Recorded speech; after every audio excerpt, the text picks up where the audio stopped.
You are watching BNS News.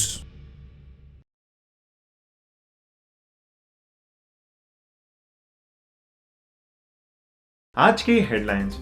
OpenSea एक major vulnerability को fix करता है जिससे आपकी आइडेंटिटी लीक हो सकती थी। डोजकॉइन की प्राइस को 15% का डाउनसाइड रिस्क देखना पड़ा क्योंकि की सपोर्ट लेवल ब्रेक होता है। मूनबर्ड्स वेल लगभग 500 एनएफटीज बेचता है ब्लर पे सिग्निफिकेंट लॉस पर। सिलिकॉन वैली बैंक के यूके ब्रांच का बैंक ऑफ इंग्लैंड के द्वारा शटडाउन किया गया। एवी स्टेबल कॉइन ट्रेडिंग को V3 एवेलेंच पर फ्रीज करता है क्योंकि CEX पर एक्टिविटी सर्च करती है। यूएसडीसी डीपेक के बाद 7% गेन करता है और सर्कल रिजर्व शॉर्टफॉल्स को कवर करने का प्लेज करता है। कर्व फाइनेंस का ट्रेडिंग वॉल्यूम $7 बिलियन के हिस्टोरिक हाई पर पहुंच गया यूएसडीसी डीपेक के बाद। Dogecoin whales 527 million Dogecoin tokens को मूव करते हैं सस्टेन्ड मार्केट करेक्शन के बीच। US Department of Justice $1.3 billion के वॉयेजर एक्विजिशन को अपील करता है। Bitcoin fear and greed index 2 month के लोएस्ट स्तर पर गिर गया है। ब्लॉकफायर सिलिकॉन वैली बैंक में $227 मिलियन स्टक होने की वजह से वॉर्न करता है। कार्डानो फाउंडर कहते हैं कि एल्गोरिथमिक स्टेबल कॉइन्स BTC के विजन को अचीव करने के लिए इंपॉर्टेंट है।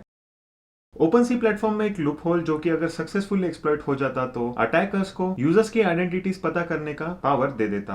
ओपनसी ने जल्द से जल्द इस इशू को फिक्स किया जैसे ही वर्नेबिलिटी डिस्कवर की गई थी। हाई वैल्यू ब्रेकडाउन $0.67 पर आने की वजह से डोजकॉइन की प्राइस 15% डाउनसाइड हो गई है। पिछले 24 घंटों में डोजकॉइन का ट्रेडिंग वॉल्यूम $383 मिलियन था जो कि 22.5% का गेन दर्शाता है। पिछले 24 घंटों में एक इथेरियम एड्रेस ने लगभग 500 मूनबर्ड्स NFT को सिग्निफिकेंट लॉसेस के ऊपर लिक्विडेट किया। ये ट्रांजैक्शंस बैचेस में किए गए थे और इस एड्रेस ने 9 और 33% लॉस 200 मूनबर्ड NFTs के साथ देखा और कुछ में लॉसेस 32% से भी ज्यादा थे। बैंक ऑफ इंग्लैंड ने सिलिकॉन वैली बैंक के यूनाइटेड किंगडम ब्रांच में ऑपरेशंस को हॉल्ट कर दिया है और उन्होंने स्टेट किया है कि इसका लिमिटेड प्रेजेंस है यूके में और कोई क्रिटिकल फंक्शन नहीं कर रहा है फाइनेंशियल सिस्टम को सपोर्ट करने में। लेंडिंग प्रोटोकॉल एवी ने स्टेबल कॉइन ट्रेडिंग को लोन टू वैल्यू रेशो को 0 करते हुए फ्रोजन कर दिया है। ये रिएक्शन तब आई जब रिसेंट प्राइस में वोलेटिलिटी देखी गई USDC कॉइन के 11 मार्च को डीपेक होने के बाद। डीपेकिंग के बाद USDC $0.98 के प्राइस पॉइंट तक वापस रैली किया। इस न्यूज के बाद कि सर्कल ने प्रॉमिस किया है कि वो सारे शॉर्टफॉल्स अपने रिजर्व के कवर करेगा as soon as possible. DeFi protocols ने record breaking daily trading volumes को एक्सपीरियंस किया जब USDC का डीपेक हुआ। Stable coin swapping pool Curve Finance ने हाईएस्ट डेली ट्रेडिंग वॉल्यूम को एक्सपीरियंस किया जिसने कि $7 बिलियन से भी ज्यादा वॉल्यूम देखा 24 घंटों में। बड़े डोजकॉइन वेल ने मूव और शिफ्ट करना शुरू कर दिया है क्योंकि उसने $500 बिलियन क्रिप्टो टोकन्स को मार्केट में मूव कर दिया है। डोजकॉइन वेल अलर्ट बॉट ने ये रिपोर्ट किया कि डीप पॉकेटेड होल्डर्स ने टॉप मीम कॉइन के 527 मिलियन डोजकॉइन टोकन्स को मूव किया जिसकी वैल्यू $34.63 मिलियन थी सिर्फ लास्ट 24 आवर्स में।